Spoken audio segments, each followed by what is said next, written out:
Welcome to the Behavioral Health Matters podcast, brought to you by Magellan Behavioral Health of Pennsylvania. Our podcast mission is simple.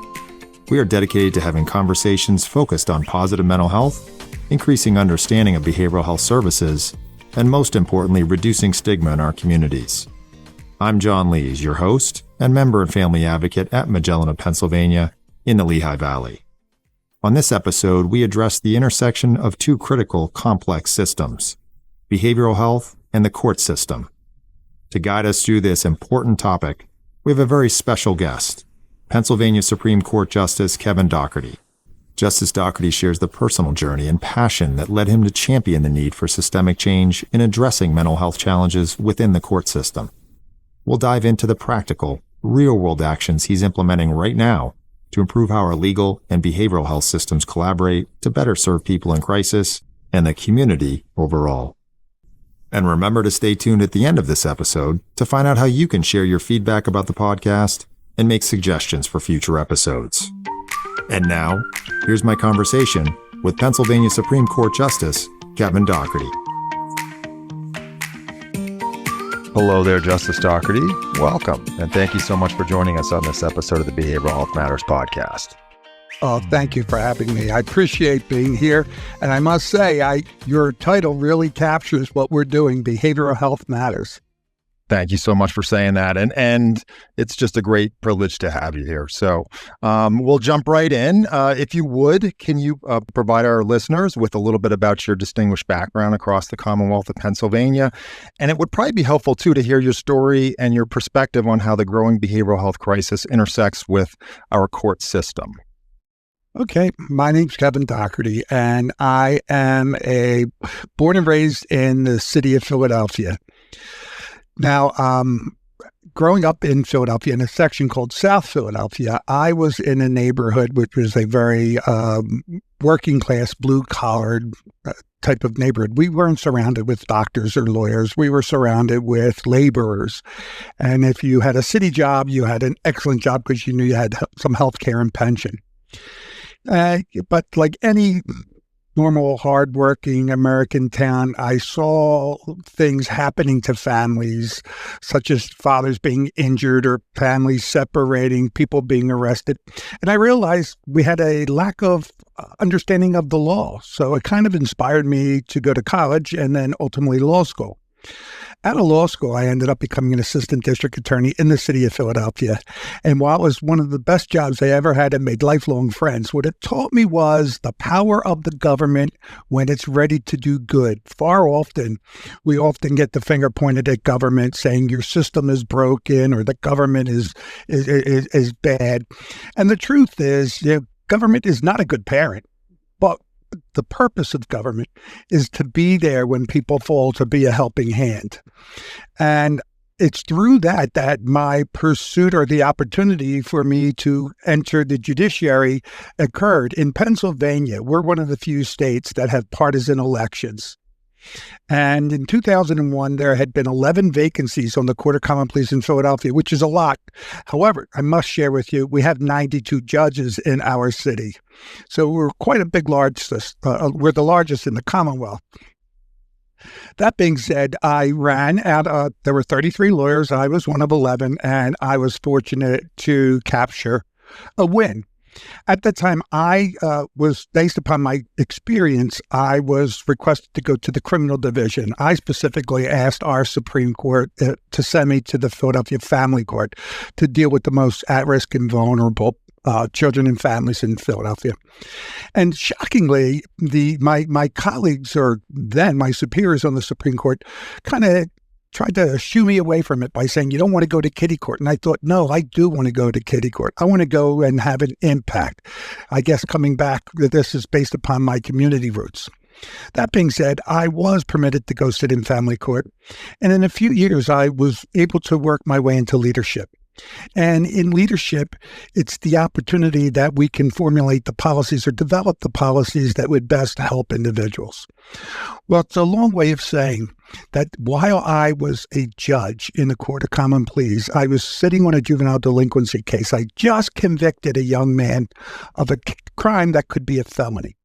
Pennsylvania is a little different because if you're a judge delinquent, meaning you need treatment, supervision, and rehabilitation, I would have judged you delinquent. But in Pennsylvania, that would have made the young man a convicted felon the rest of his life.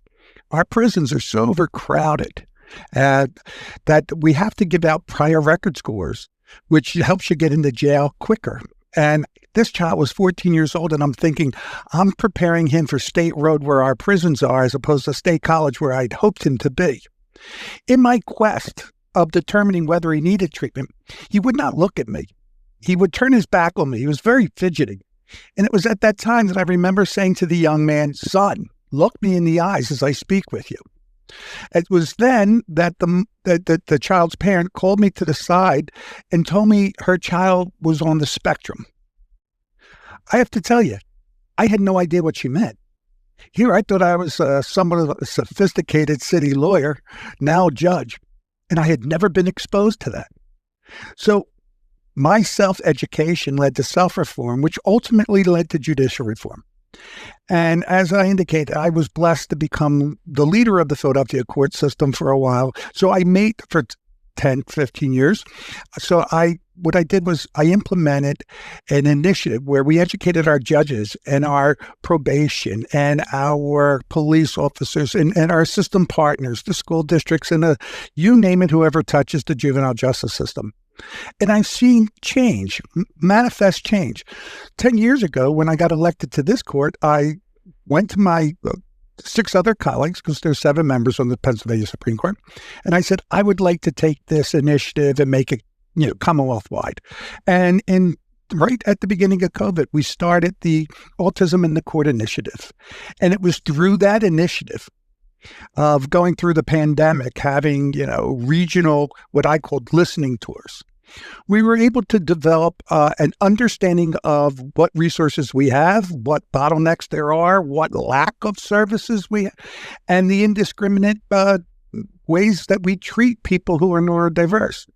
Well, now, fortunately, over the past few years, we now have at least 15 courtrooms out of 60 judicial districts that have sensory rooms for anyone that enters our courthouse. And we even have a district attorney's office in Westmoreland County in the western part of our state opened a sensory room in her district attorney's office. We now have sensory kits in each and every courthouse, and that's available for anyone. And what we ended up doing was creating a stakeholder group, and we developed a blueprint or a framework so that we can implement this through county-based. Ultimately, all this had a tsunami effect, and it brought me to behavioral health. And sadly, when I started inquiring as to the number of individuals in our system with a known diagnosis, or a DSM diagnosis, or we called it in the court an Access 1 diagnosis, I wasn't getting proper answers, or they were being repeated.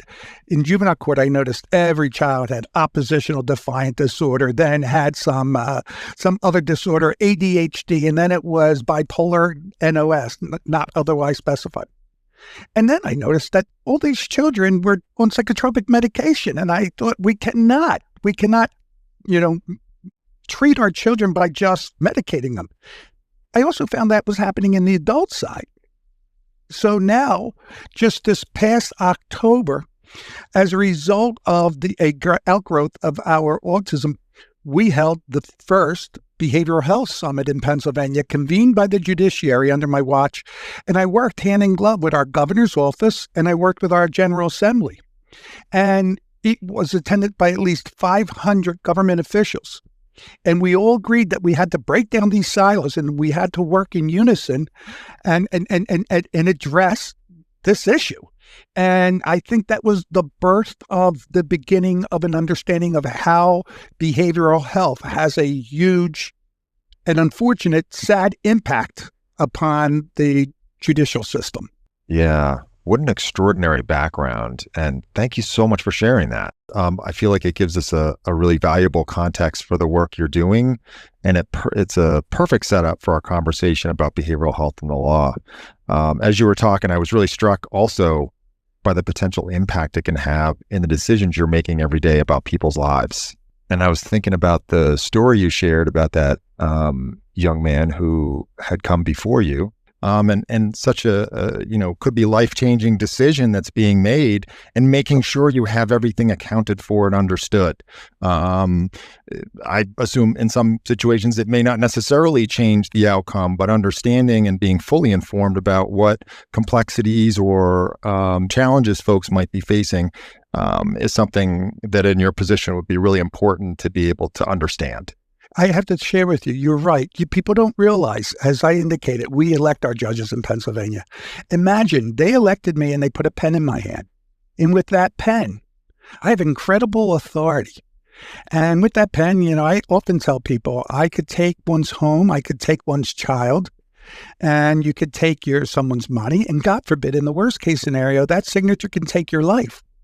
And thank God that at least I was informed by the parent as to the weak bridge I was on.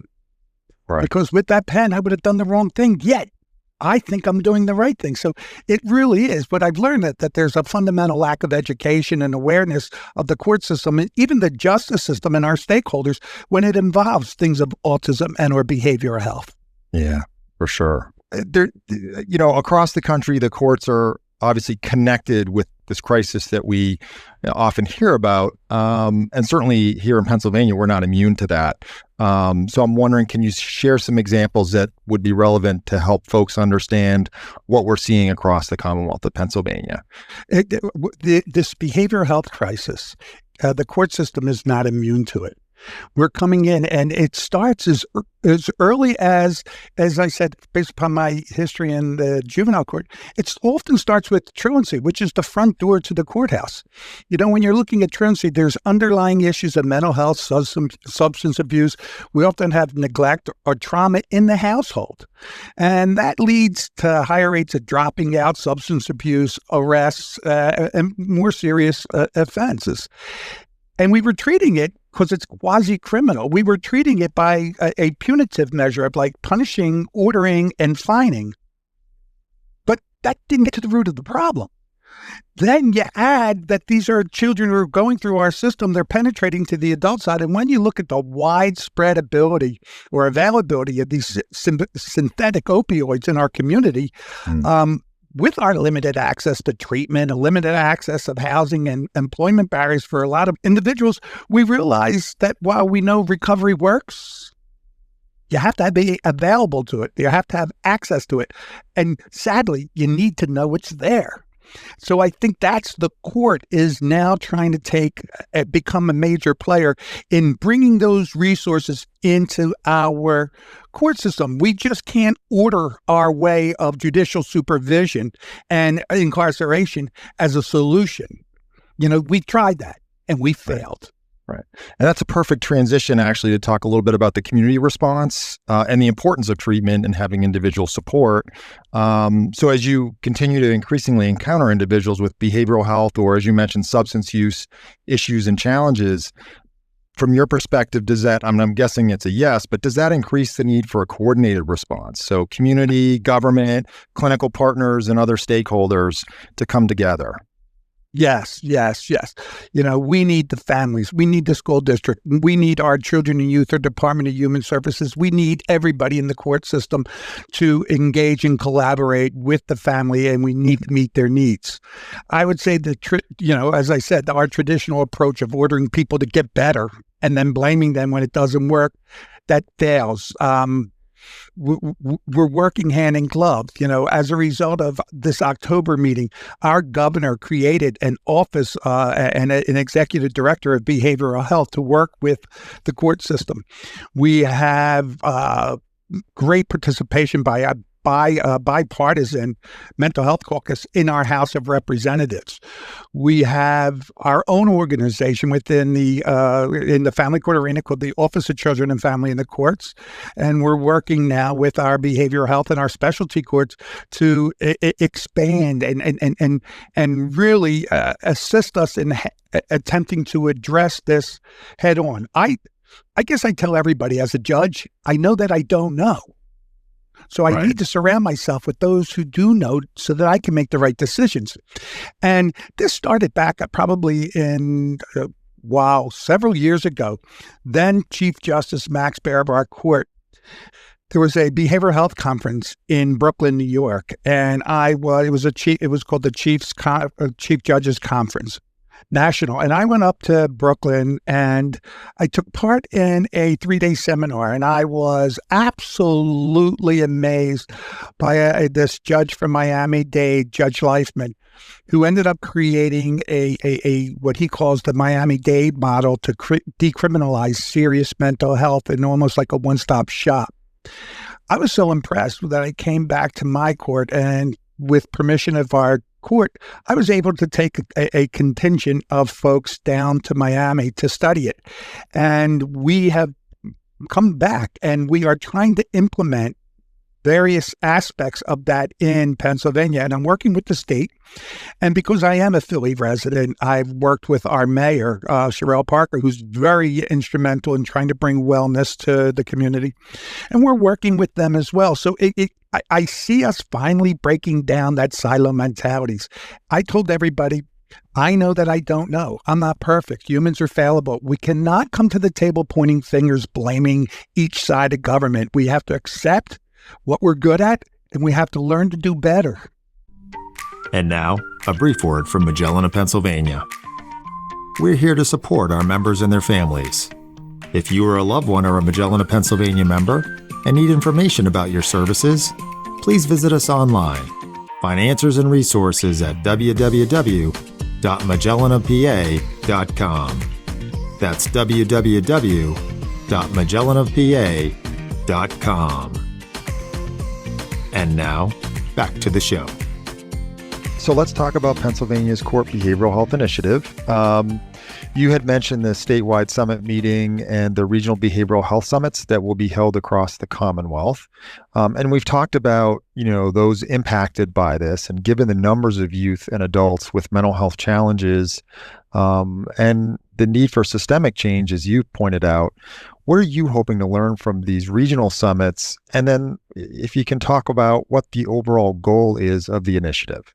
Oh, I can share with you. Shortly after the statewide summit, all three branches of our government and our governor's executive committee agreed to a regional approach, and we need it so that we could sustain some progress across the state. And we decided to build a structure similar to the one that I had in the Supreme Court Child Welfare Office of Children and Family in the courts. And we kind of modeled it after the seven regional areas of our state behavioral health funding system. And we included all kind of members of government. And we are currently, as we speak, engaged in holding these summits. I mean, I think we have 3 or 4 coming up within the next few weeks.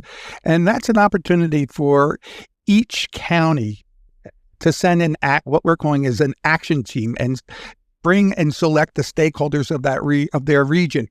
Now, they're judicially led, but we have legislative and executive branch officials, as well as our system partners. You always have to include the school district, the police department, the DA and the PD. You name it, we need them there. We also need to hear from self-advocates and those advocates. We invited the Mental Health Caucus of our House of Representatives.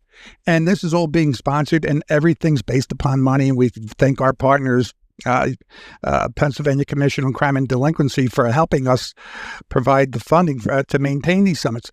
So we're in the gist of this. The goal is to break the silo down. These have to be baby steps. I mean, this problem has been persistent, and there's been a lot of initiatives to correct it, but obviously they're always based upon a fragmented approach. And I'm very candid, and I've said to the courts, I said to our system government, our government partners, even our private practitioners and the providers. If I understand you have a background very similar to me with regard to behavioral health, juvenile detention. So you understand that everything runs on money and everything is based upon a particular funding stream. And that has been a barrier to collaboration because they have to use their money for their cause. So we have been working with the state, at least, and our department to ease the regulations or to seek the waivers. And we're now seeking we're learning what we could do on the federal government with federal monies and grants. So I think people have to show their vulnerability. Not people. Our system needs to show its vulnerability so that we can show those who are coming to us who are vulnerable that we too understand that concern that there's not enough. Yeah. Yeah. And that it's okay to say, I don't understand or I need help. Yeah. I told people point blank, the court needs help. Help me. Right. It goes back to that community approach, I guess, where Yes. you need all the relevant folks at the table, and ideally at the table being self-reflective of what they're capable of doing, where maybe they have some constraints, but someone else might be able to assist with some of that. And again, that kind of more community approach rather than relying on, just one approach. Well, look, I'm sure you're aware of the mapping, the Sims mapping. The courts always get involved in the third to the fifth. But here's the reality. The reality is that the court has this antiquated view that our jurisdiction isn't only if the case comes before us. But that doesn't mean we can't work with deflection or diversion in specialty courts. So the concept of, say, crisis intervention services or crisis stabilization, to understand supportive housing, or to sit with the legislators regarding the implementation of some laws, whether they decriminalize or criminalize serious mental illness, understanding how rural counties and the programs they have compared to our urban. These are usually areas that the court never considered. We considered what's in front of us. As I like to label it, we ordered you to get better. Right. And we punished you if not, and it doesn't work. We need to be, the court needs, the best way to describe this is we judges are only as good as the information we receive, and we need good information. Yeah, that's so important. And it hadn't occurred to me, but that, taking into account all the various factors that might, contribute to the decisions that are being made, again, I could think can only help to inform you in the work that you're doing and impact folks, get them on the right path. So Right. if recovery is the ultimate goal, what are the steps and who can help along the way to make sure, the system is designed and set up for success for those individuals. And ultimately, if the individuals are successful, it reflects in the community being more successful, right? Absolutely. So it And works. we To me, it worked both ways the way you're describing it. And that's just the front end, John. We have to be concerned about those that are in our prison system now. Like I've noticed that we've been using our prison systems as de facto mental health facilities. And that in and of itself concerns me. One, it could be a misuse of taxpayer dollars. But two, there will be those who will need to be removed from a civilized society. But we just can't lock them up. We got to get them treated. And here's part of my concern, and you may know based upon your own experiences. When an individual acts, when their behavior is a response to their condition, we call it a symptom when we take them to the outside. But when they're incarcerated and they act up, it's not a symptom. It's labeled an infraction. And that infraction results in a graduated series of punishments. And the most serious is isolation in a padded cell for maybe 30 days. Now, Right. How is that just? But we cannot put the blame or finger point to anyone because we have allowed it to happen.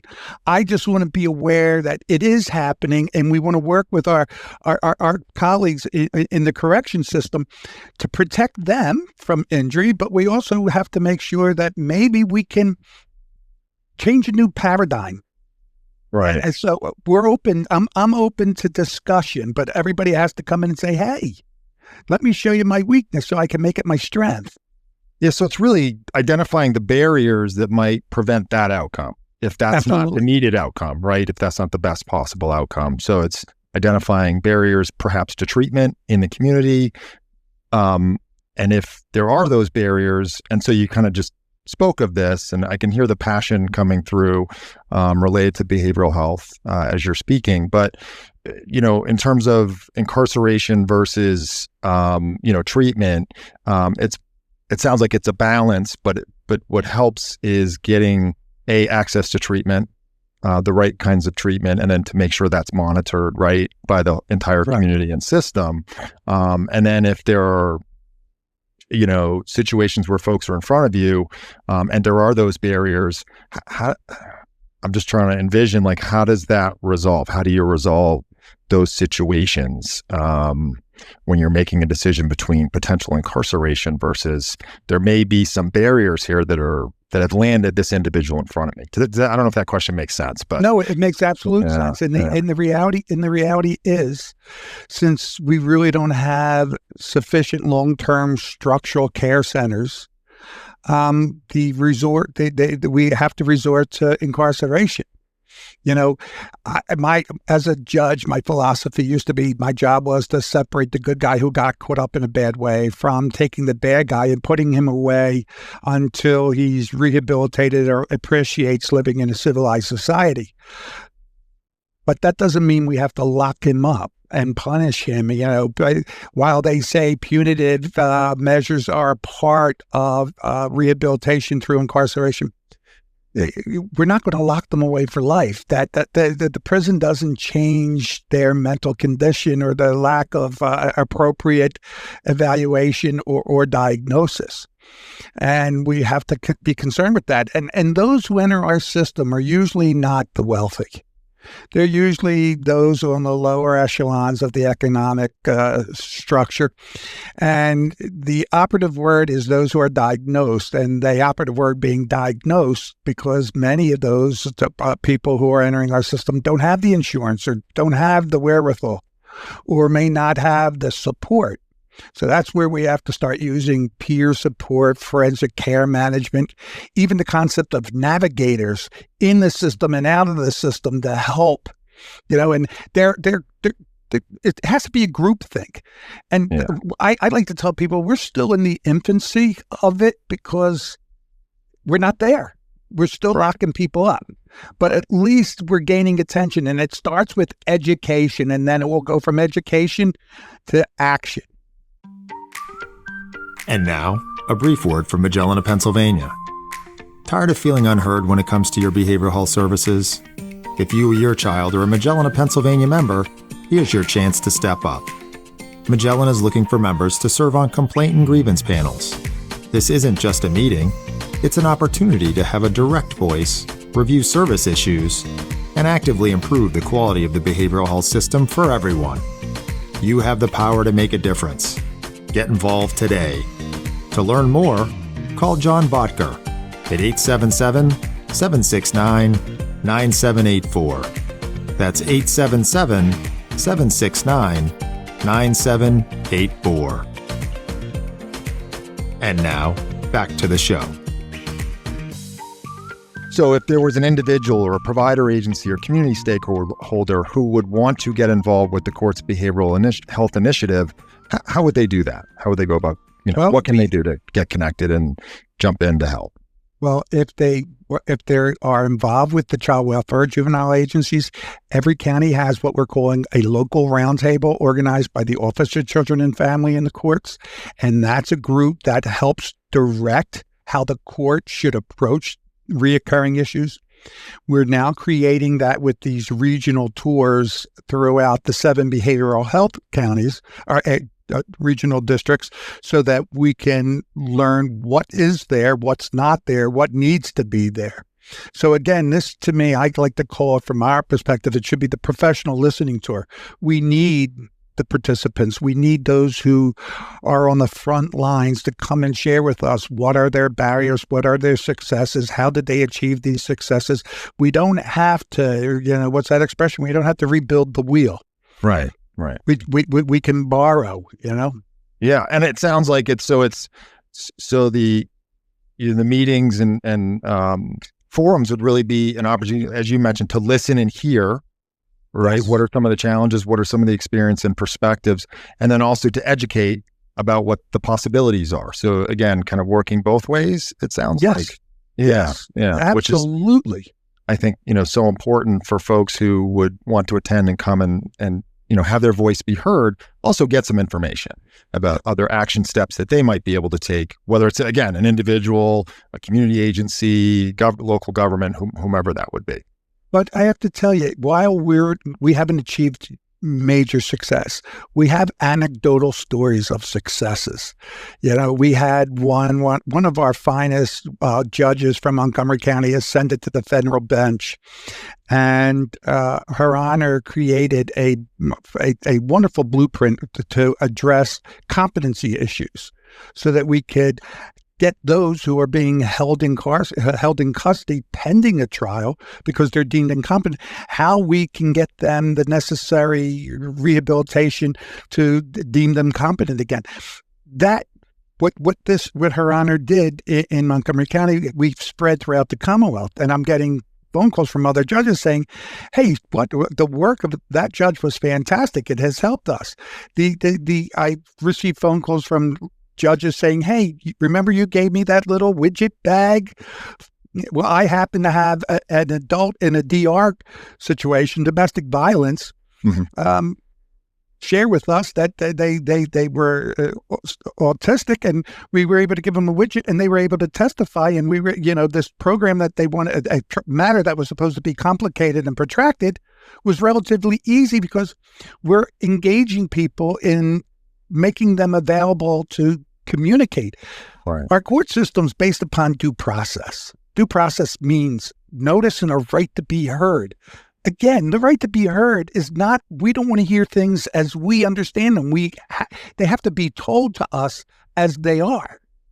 Does that make sense to you? It really is a very powerful message, I think. And that definitely hits.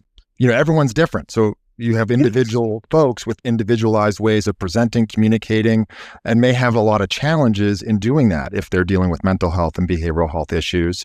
So any steps that can assist them to be heard in their own unique voice and way, I think, it sounds like that's ultimately the goal. Then you can at least have a fuller picture. Absolutely. To help inform what you're doing. Yeah. And we on the government side, or we on the provider side, we need to be a little more educated and attuned to people's differences, because that too is necessary. We often, because we are the government, one of my biggest frustrations as a judge, I should say as a lawyer, was going in front of a judge who was not willing to listen. And I've been blessed with this job and in leadership that I can encourage other judges to be good. One doesn't have to operate with great malice to achieve great harm. The lack of empathy and compassion do the same. And I think there has to be an element of empathy from the bench, at least in making a decision that's going to have ramifications. Yeah, and I think the general public who don't spend their time in courts or in front of judges, just folks walking around, that can be a very intimidating, anxiety-provoking experience. And so if you're, compounding that with, an individual who may have a mental health diagnosis where communication itself might be a difficulty. Again, to your point, being able to really fully allow that individual to be heard and accommodating that, I think then drives better decisions for the individual. And again, which in turn, going back to what I had said earlier, it has to help the community. And I think that also from just a larger public perspective also might help folks, approach if they do have to, be in a courtroom, at least know, hey, I'm going to be heard. You mentioned due process, I will have that opportunity to be heard, even if I've got some special needs and some, accommodations I might require. Right. Due process doesn't limit it just to neurotypical or to a particular person. It's available to everybody who enters our system. And that the issue is, I know there's an urgency to help. And this urgency can help set someone on the right trajectory through treatment and community support. From my perspective, it gets a little frustrating because I get tired of meeting. I'd like to do. And I think what's encouraging is as a result of this behavioral health movement in Pennsylvania, I have seen, as I said, anecdotal success stories, much more than our failures. And so that gives me great hope that it will catch on and the burn will be felt by everyone. This inspirational burn, I should say. I was going to say that really, just talking with you now, that kind of lifts me up and gives me hope that there's first identification of the problem, and then there's, actionable steps that can be implemented, and, we can, like you said, provide that awareness and help to educate people, and just, again, overall as a Commonwealth, improve how we're operating within, the judicial system, and our communities. And John, I could share with you, based upon what we've seen with the implementation of the autism program, I'm hoping that will, have an effect in the behavioral health. I remember a couple of years ago when I asked our IT people who control our computer system, how many, at least in the child welfare system, and we developed the autism program initially there because of the confidentiality requirements. But I inquired, how many active cases are there? And the answer was, we don't know. And I said, do we collect that data? They said, no, we don't. I said, but you collect data as English as a second language and your inability to hear so why are we not collecting that? What would it entail? And all it entailed was a little sweat equity. It didn't cost us anything. And I found out within the first year and a half of its implementation that on a daily basis, we have about 500 active autism cases in our child welfare system. So when I would meet with my judges, I would say, how many times do you think maybe we terminated a parental right because you said parent failed to meet the expectations, when in fact, they just didn't understand. And when we go to stigma, it's because of the stigma or the embarrassment that they don't want to share. Nobody ever wants to feel inferior. Right. And that's what we have to do away with. Yeah. That's a very welcoming message. And it's a great example of how a relatively small change you described led to a big impact.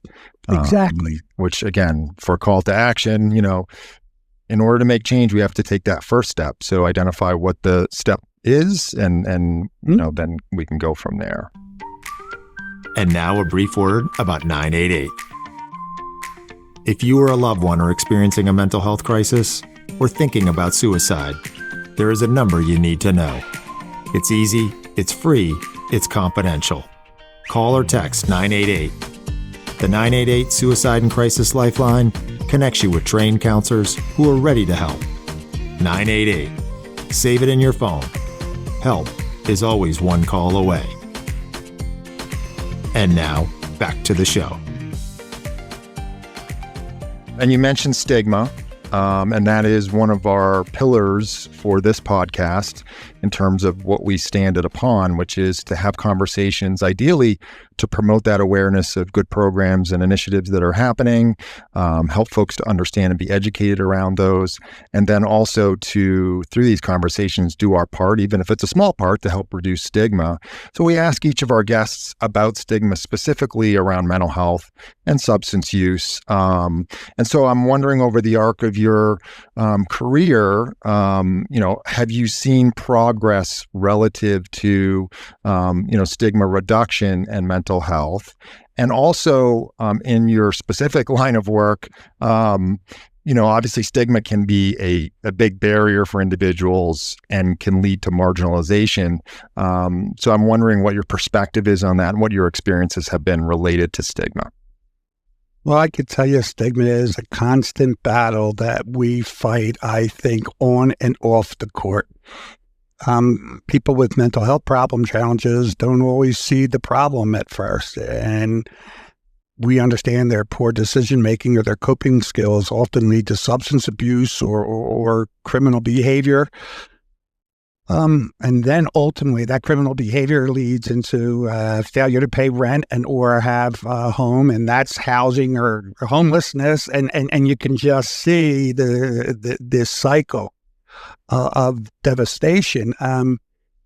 And the biggest thing I've seen, like I said, I have been a judge in common pleas 15 years, and I'm on this court 10 years and 12 years as a trial lawyer. So I spent a considerable part of my life in the courtroom.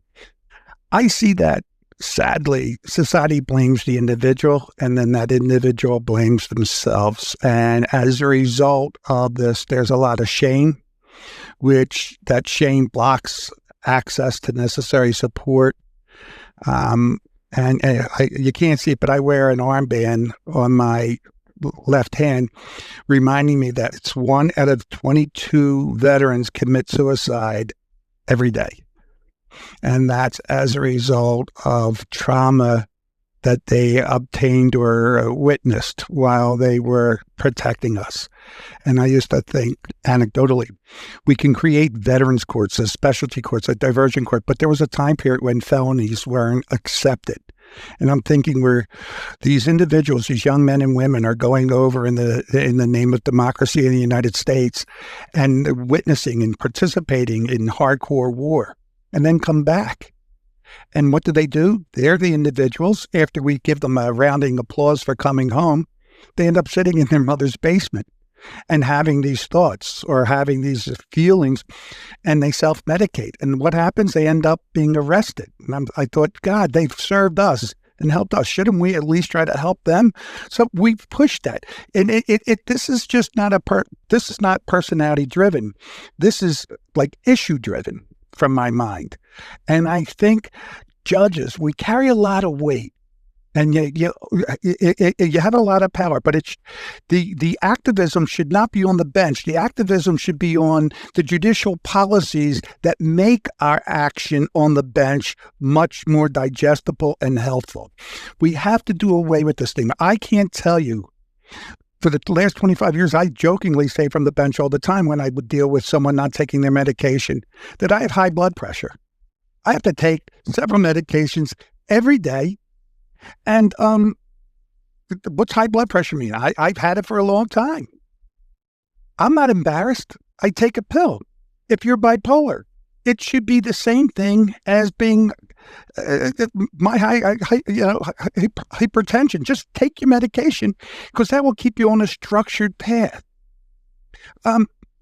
So that's why we're trying this prevention, and we're trying this early intervention and this peer support, and we're trying to meet people where they are, so that maybe we can do away with the stigma. And it's taken years. Look, we've overcome the stigma of the LGBT community. People it's accepted now. People are people. So let's just accept people the way they are, not the way you want them to be. And let's show them the path for themselves to feel as if they've accomplished something. They always say, you got to get their buy-in. Well, absolutely. And I think to meet them where they are is so important too, and particularly with stigma, to really acknowledge and accept where someone is at and then go from there. And I also, what you shared related to, medical health, physical health symptoms, and really essentially being no different than any kind of mental health or behavioral health disorder or diagnosis. And yet, unfortunately, in our community, all too often, they're looked at differently. And why is that? And so, again, through the course of our conversations, that's been a theme. It does seem like, from what you're sharing, we're seeing some progress. So I'm lifted to hear that. But obviously, we have a lot of work to do. And there are entire populations. You mentioned the veterans, and certainly, we don't want to not account for any individual or any particular group or population as well, and understand their unique, nuanced needs related to maybe seeking out help, taking that first step, and what role does stigma play in that process? And I have to share with you, when I said like the veterans or this group, it's not as if anybody's receiving favoritism. We're only basing it upon what we see. So when we see a persistent type of conduct coming through, the question becomes, why? Why is this now a problem? What is the root cause of it? And how can we get involved in the secondary step of it, through deflection or after having a trial in our sentencing plan or whatever dispositional plan we have? How can we get to that root problem and make them feel worthy? The problem is people who don't feel self-respected, self-hurt. Yeah. That upsets me. No, my God, people should not be taking their lives because they're not getting services that exist. I must share with you, Pennsylvania has a plethora of services. It's just we're not aware of them. Yeah, and that's and I think, again, another important message that we want to drive home. You're absolutely right. There are wonderful service providers that exist across the Commonwealth. I'm here in the Lehigh Valley, so I certainly could speak to some of those and the work that they do, but it's about connecting. And that's part of my role as a member and family advocate, is to make sure that our members are aware that services do exist, that help is available, and what can we do to help address any barriers or obstacles to connecting those dots, whether it's for the individual, their child, a loved one, so that they can take full advantage of those services. And then if there are issues within the service system, what needs to happen there. And that goes back to what you had talked about earlier, which is bringing the right people to the table to help problem solve. So identifying problem, and then I'm a big believer in solution-focused work. So let's identify potential solutions, which is the best of those, and let's make sure we have the right people to help inform us, and then we can make those determinations and action steps. So I think and I think that, the initiative that the court is undertaking through this behavioral health initiative in the courts sounds like, it's using that exact kind of model to identify what the issues and challenges are and who needs to be a part of that and what information can be shared and what, being open to perspective of those that would come and want to have their voice heard, and then identifying the action steps from there. So, and I have to share with you, you just hit something that's very, very important and profound, at least with regard to the court. The individual, the important persons who need to have their say so that there can be a singular source of help. The court, our Supreme Court, selects the people who write the rules to get into our courthouses. And I could tell you, because of my years in child welfare, one of my greatest frustrations before I got on the Supreme Court was that there was that foster parents had no opportunity to speak as to how children were performing in front of them because they have no standing. And it got so prevalent. And then when you just look at it from a commonsensical perspective, the individual who is caring for this child should be in front of the judge who's going to determine whether the child should stay there. We just changed the rules. And now we permit foster parents to have a say. They may not have standing, but they're helping us determine what should be the permanency goal of that child. Yeah, it goes back to what you're saying. Sorry, it goes back to gathering as much information as you possibly can, kind of sifting through that. But if you're missing a block of information, that child doesn't operate in a vacuum. They, have to navigate many domains, and one of them is wherever they're living. And if it's with a foster family or within a child welfare program, getting inputs from that system, I think it sounds like is really helpful to have a more fulsome picture. And we're trying to do that. That's what we need to know, what we're missing in the behavioral health moment through court intervention, so that we can do what we're permitted to do within our authority, as well as ask our legislative friends to make new laws. And again, I just want to share with you some anecdotal stories to give you an idea of what keeps us going. There had been a time in our dependency realm that you would place a child, they would like to call it stranger care. I call it the foster care system because anybody that opens their home is not a stranger. But that being said, we have always thought, well, why are we not engaging usually dad's family or the extended family or maybe a teacher or somebody who this child has a trust with? And we call family finding. And as a result of our investigation and our investment in family finding throughout the Commonwealth, our legislators crafted a law and make it a requirement in the pursuit of dependency that family finding must be had. So that's the beauty of communicating, because as we always say that our General Assembly, they are the policymakers and the rule makers. The governor enforces them, and the court just interprets them and makes sure they're not violating anybody's rights. But And when at we the end of work the day, together, Sorry, go ahead. No, at the end of the day, you finish it. I think at the end of the day, it's how to impact the lives of those that are in front of you in a way that allows them to maximize their quality of life, and for the community to do its part, and those who are involved in that case, that child's life. But again, to me, it's about viewing the individual, but also as a part of the community. And so, if those are great examples of making, again, they're probably not small if you're talking about legislative changes, but, common sense types of changes that can greatly impact your ability to make the right decision and then put that person on a better trajectory. The urgency's still there, but I'll take it one person, one family at a time. Yeah. Well, and I think everyone is an individual. I'm a licensed social worker, and we're trained to meet the person where they are is a big component to that, but also you're dealing with one individual, and it's important to allow them to have their voice, but also to bring in others who can help to, provide important information related to what their needs might be, what supports they can provide to them, and make sure the individual knows they've got supports and those protective factors in their life, and just connecting all of those dots to really greatly impact the individual. But if we don't stop with working with the individual, we can lose sight of them.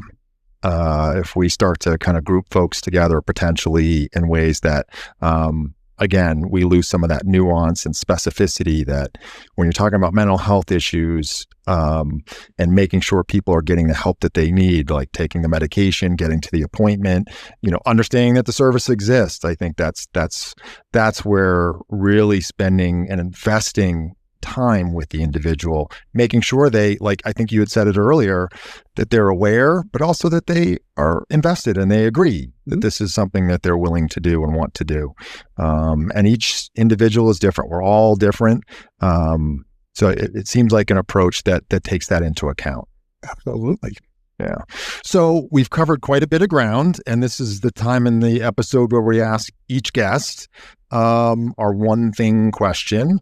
Again, understanding we've talked about quite a few areas, and it's a broad topic, but there's some specific things happening. But if there was one thing you'd want the listener to walk away from this episode now knowing, what would that be? You know what? It would remind me of a Maya Angelou quote, and that would be, do the best you can until you know better.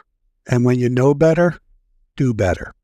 I want people to realize that we're trying. We're not perfect, but we're ready, willing, and able to learn. And we on the bench are only as good as the information we receive. And it's imperative for all those who have access to our court system to be able to share and communicate your concerns, your desires, so that we collectively can do the right thing. That's a great closing message and a hopeful one to leave our listeners with. Just want to take a minute to thank you again for your willingness to come on and talk about behavioral health in the courts. We appreciate you sitting down with us to have this conversation and to tell this very important story. I want to thank you for permitting me this opportunity to share with everyone.